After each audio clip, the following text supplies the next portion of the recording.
going into coaching, I knew it was going to be impactful. I knew that having an accountability partner and having someone else that could support me, hold a mirror up, give me the love, but give me the truth about how I need to grow was going to be life-changing. I think the piece that I wasn't prepared for was that the most important voice through that entire journey was going to be my own.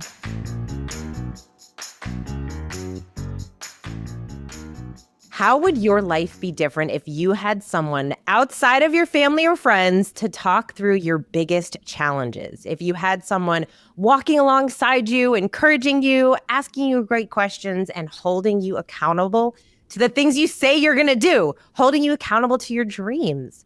A great coach is there to help you become the best version of yourself personally and professionally. And in this episode, you're going to hear directly from one of our clients about how coaching has transformed her life and leadership. Karli Elder, thank you so much for joining us today. Thanks for having me, Kate. I'm excited to be here. This is going to be such a fun conversation because coaching has really made an impact in your life. And I'm excited for people to hear a little bit about what that's like, because so often people are curious about coaching, but they wonder, is this really for me? Is this really going to help? They see the statistics and they hear about it, but most leaders have never actually invested in themselves enough to hire a coach. And you did that. So before we move into the transformation that you had, why don't we talk a little bit about your role? What is your role? How many people report to you? What is the day-to-day life of Karli look like? I am the director of Onboarding and Account Management at Financial Independence Group. So we are an independent marketing organization that really works to serve financial wealth advisors across the industry, to serve families across the world. I have the great pleasure every single day to serve two different departments. So I have about 7 direct reports under one side, and then I support another director who has 8 reports under her. So I've got 16 people under me that I get to love on and help, make their day-to-day better every day, as well as help grow our company. Beautiful. And you've been there for 12 years now? Yes, ma'am. Yeah, I just hit 12 here back in August, which is hard to believe. Time sure does fly.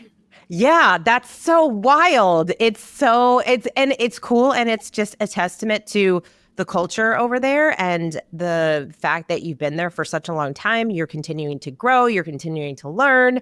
So let's talk about coaching. Like, what inspired you to reach out to hire a coach to make that type of investment in yourself? One thing about me, which I think would be the same about all of your listeners, frankly, is I'm a lifelong learner. So frankly, challenge gets thrown my way. The next thing I want to do is roll up my sleeves and absorb as much information about the topic as possible. So several years ago, I was promoted to be a director for the very first time.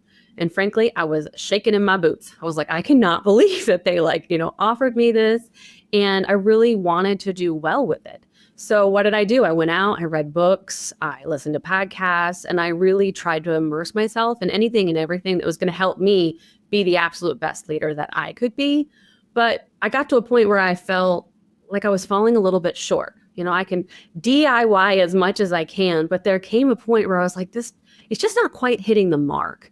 And so I witnessed another person in our company. They actually went through coaching, and I saw their transformation. And I was like, wow, what is that? That's interesting. And then through podcasts, I'm also hearing the importance of coaching and investing in yourself. And I thought to myself, what am I waiting for, right? Like the best of the best athletes, the best leaders, the best folks that we talk to or listen to day in and day out, they are doing just that. They're reaching out and they're finding somebody that they can lean on, that can support them and hold themselves accountable. And I decided, hey, it's time to take the leap of faith, and let's do that for myself. So what did you see in the other person that intrigued you so much? What were some of the changes that you saw that you thought, oh, this is interesting. I want some of that. One of the main things that stood out to me was presence, right? So it's like this person always said, he's amazing, frankly. Like he's somebody that I look up to, but I saw a shift in him where he just found a different level of confidence and presence. And the way that he was even coaching, mentoring, speaking to me had a bit of an elevation to it. It changed, it evolved. And I was like, man, that's the exact same type of feeling that I want to pour into other people. So how did you do that? And how can I get some of that too? So you started the coaching. Talk through that. What is that?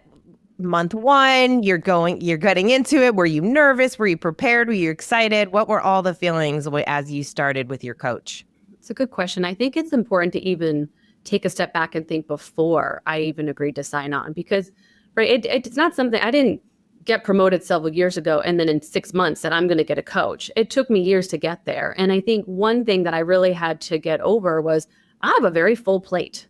So where am I going to fit coaching, right?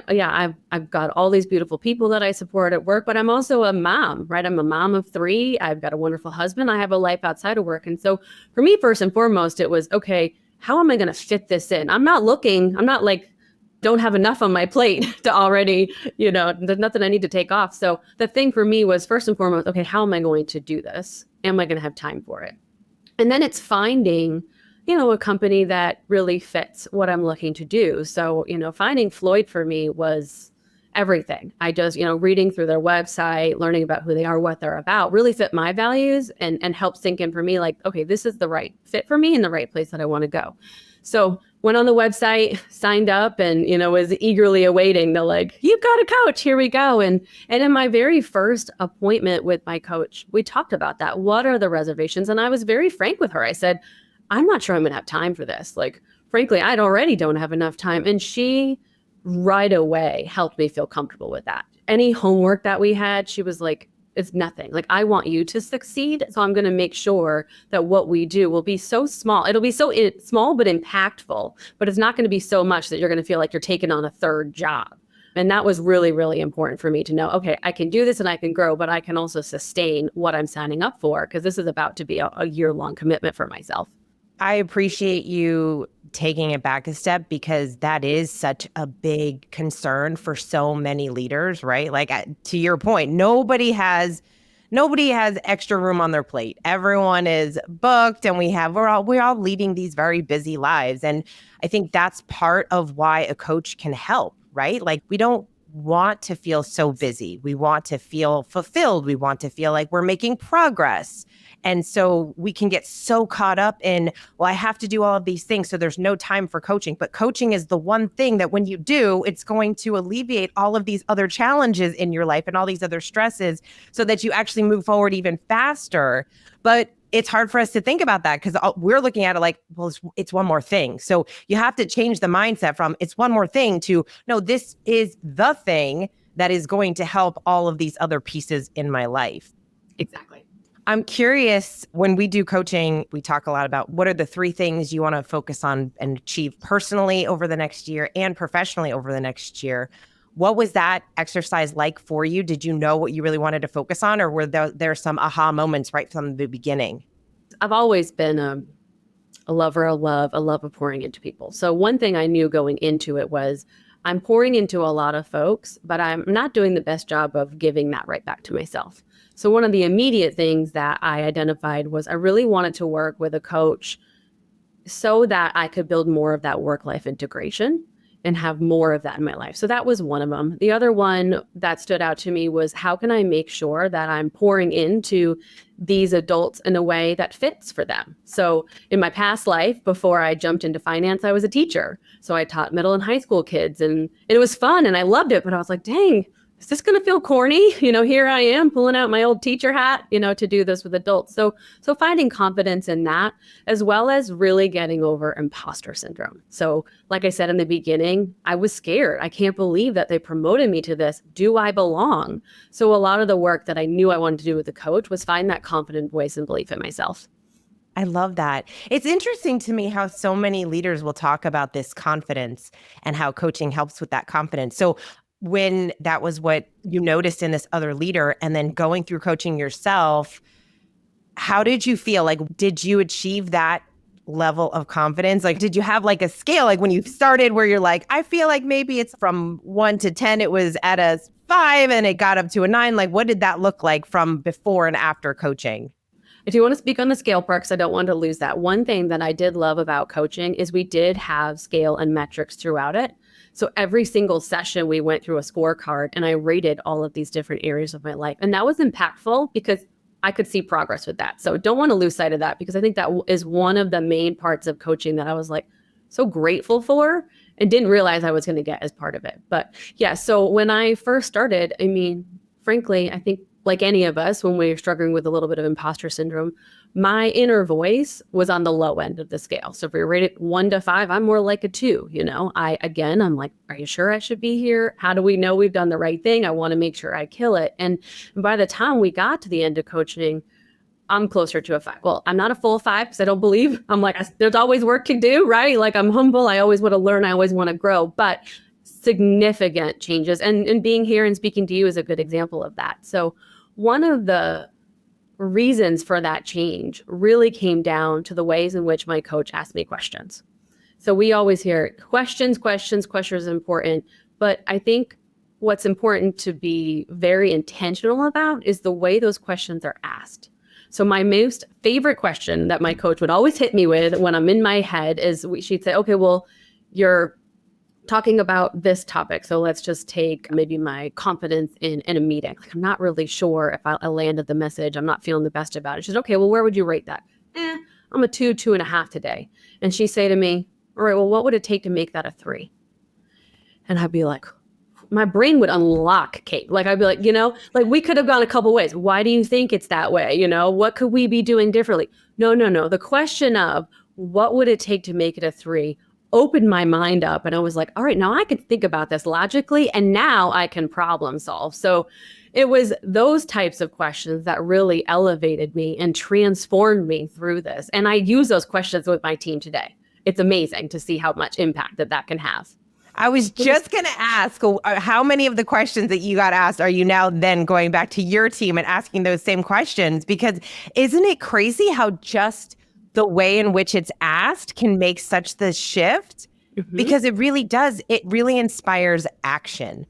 Because why do you feel like that is very different than, okay, it happened.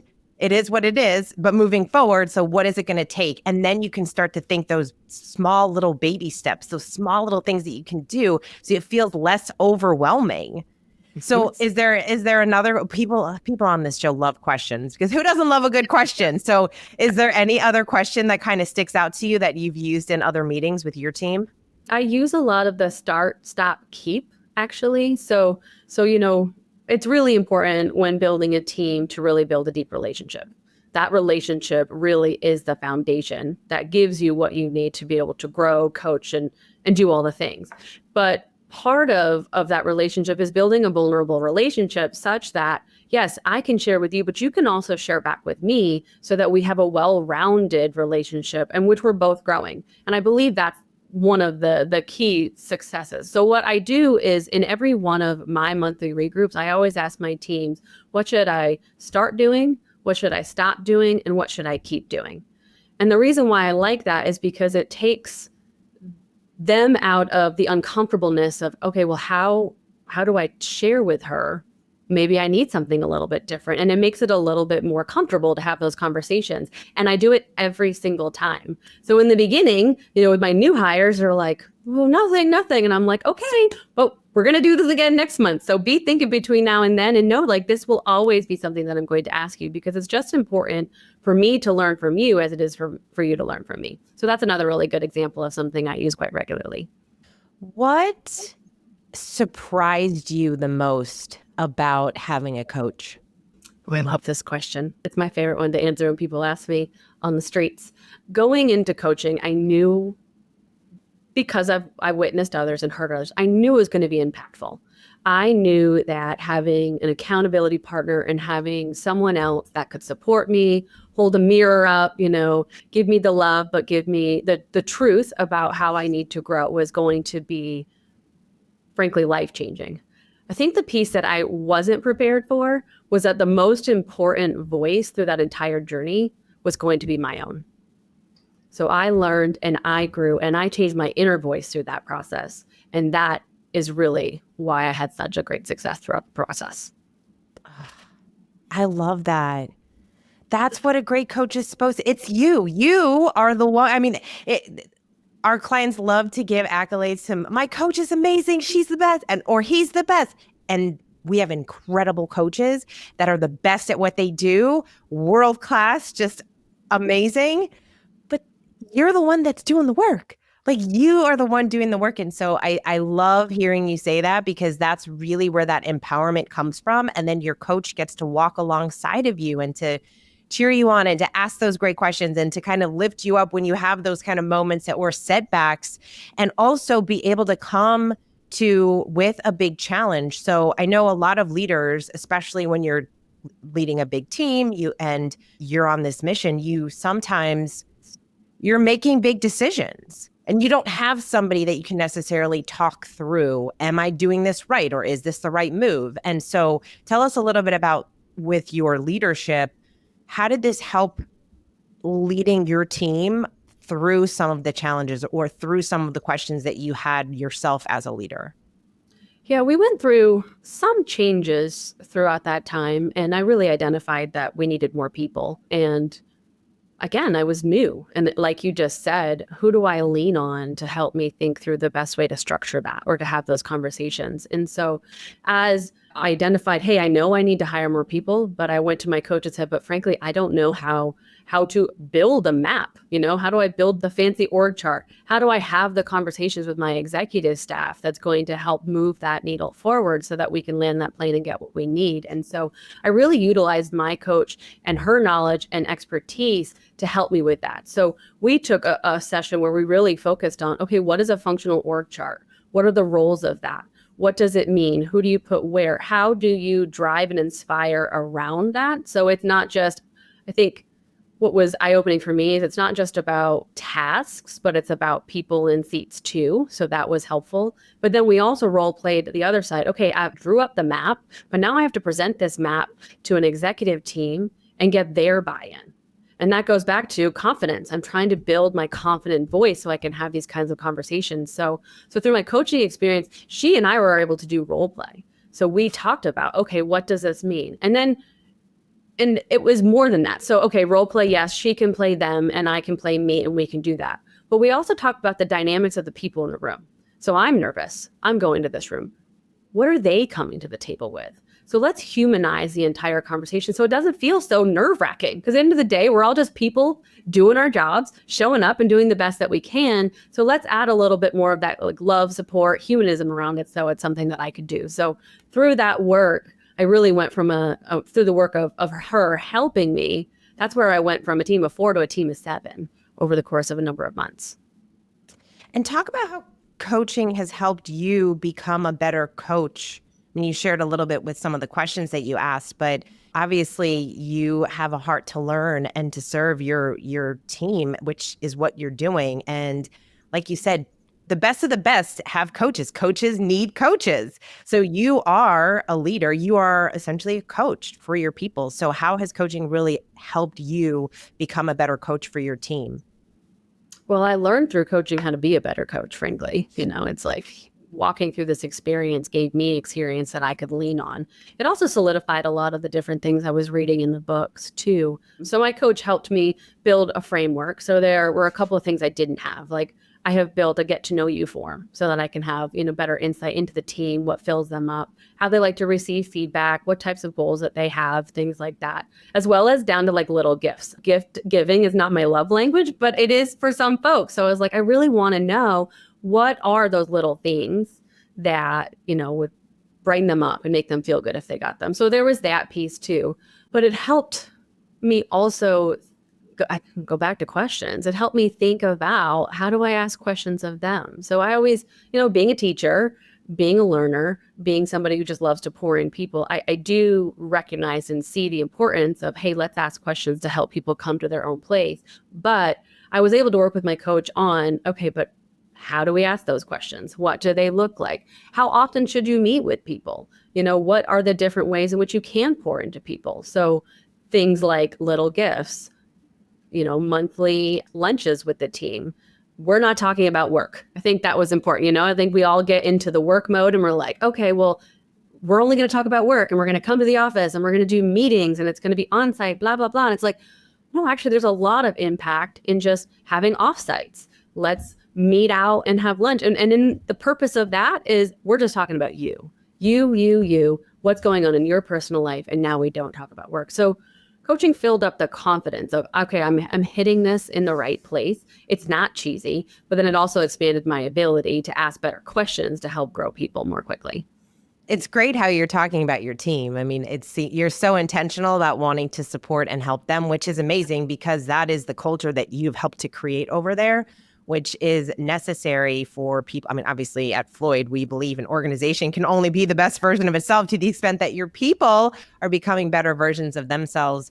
And that is essentially what you're doing. And so to be able to implement those kinds of things on a team is really important. And to have a leader that is self-aware enough to know, hey, this isn't how I need to be led, but this is how my people might need to be led. And so to be able to better understand our people is so important. So to put processes in place in order to do that is amazing. Is there anything that surprised you about yourself while going through coaching? Probably that I knew a lot more than I really thought I did. My coach did a really good job of being like, Karli, you got it. Like, what are you talking about? So I think, I did go into it with obviously a sense of self-doubt about my ability and very quickly learned, like, no, you got it, girl. Like, you got it. You know what you're doing. I'm here to just make sure you see that confidence. So I think that was a big piece for me was I'm doing all the right things, even though I didn't know I am. And that was an exciting realization for me. And then from that, I carry that through every single day. So like I said, that voice and getting my voice to be a strong, loud, positive voice is what was the most influential. And so through coaching, my coach helped me develop a little mantra, essentially, that I tell myself every single day. And it pops up on my phone every single day. But frankly, Kate, I look back to it on the hard times. So if I'm getting ready to go into a hard meeting, a hard conversation, something I'm a little bit nervous walking into, I lean back on that every single time. I will slow down. I will open it up on my phone and I will read it out loud to myself. And I will let that be the truth that drives me through what I'm about to walk into. What are you most proud of accomplishing through your coaching process? I found that integration that I was looking for. So in the early days, my husband and I always talked about, it's not work-life balance, it's work-life integration. And I could absolutely speak to it. I could share it. I understood it, but I wasn't living it, frankly. And so through coaching, my coach always said, you're not two people. You're just one person. So why are you trying to be multiple people in your life? So she and I walked through a couple of things. One, Off Balance, phenomenal book. If you haven't read it, go read it. It's Off Balance by Matthew Kelly.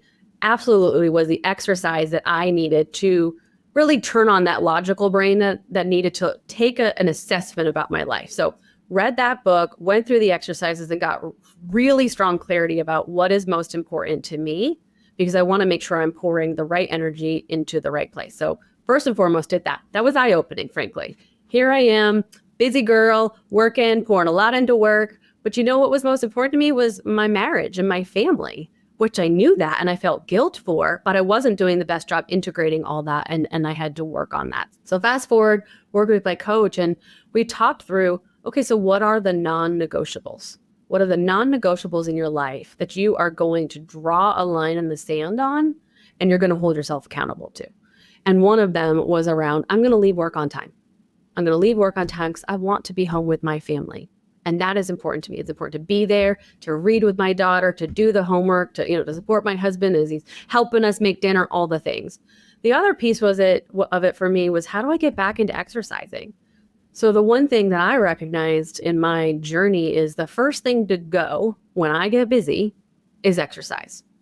But the first thing to bring me back on track and to make me feel really good day in and day out is exercise.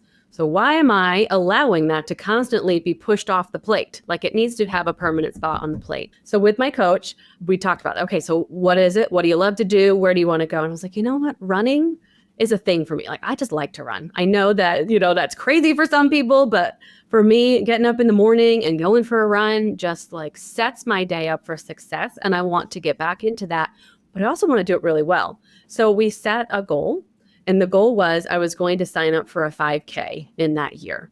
And then I set a goal and said, I want to place top 10 in my age bracket. And so here we went. And so that's what we did. We built a plan. I went old school, paper calendar, wrote it down. I first identified, okay, how often in a week could I work out? What does that look like? And let me back up, Kate. It's important to know that one of my homework assignments for a whole month was literally to just look at my calendar and figure out where I have space.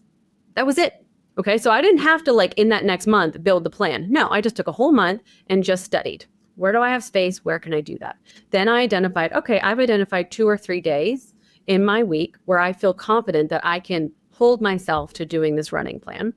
Then I went out, I built a plan, I picked a, couch to 5K, wrote it in the calendar, and off I went. And I'm happy to announce that I did place in the top 10 in my age bracket when I ran it, which was pretty awesome. Oh, that's so amazing. Yeah. So it's a big deal. That's so cool. You know what I love? I love hearing these stories so much, especially because we tend to overcomplicate and make things seem harder than they actually are.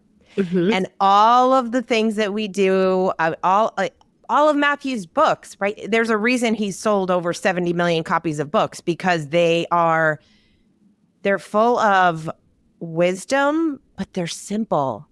They're these big ideas, but they make it feel so tangible. Like, oh, like so much of this conversation, I'm hearing that you've really implemented some really important habits into your life, these small little daily habits and practices that help push you forward. And so what seems like a huge, I still think it seems like a big deal, running a marathon. I don't know. I'm big into health and fitness, but that is one thing that I'm like, that seems like a lot.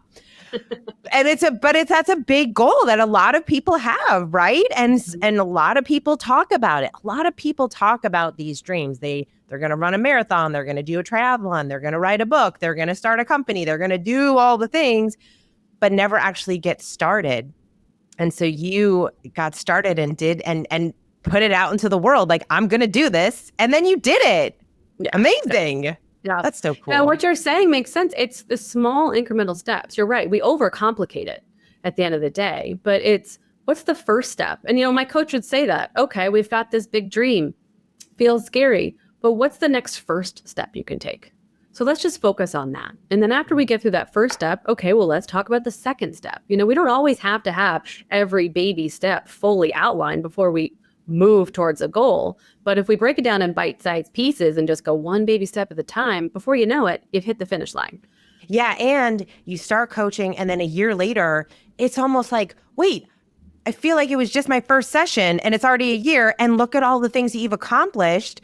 What has your team said anything to you? Has your husband noticed a difference in you? Yeah, absolutely. I think one of the moments that I remember the most was actually at work, and somebody had come up to me and they were just like, something's going on with you. And to be frank, I kept it a secret. Like, I was like, I'm just going to do this coaching thing and we're just going to see what happens. And someone said, seeing the difference in you. And I said, yeah, I'm going to coaching. And they were like, I can tell. And the things that they could tell about me was that presence. So we go way back to the beginning of this story, and what I saw in somebody else was presence and confidence. And now here I am towards the end of coaching, and people are seeing that in me.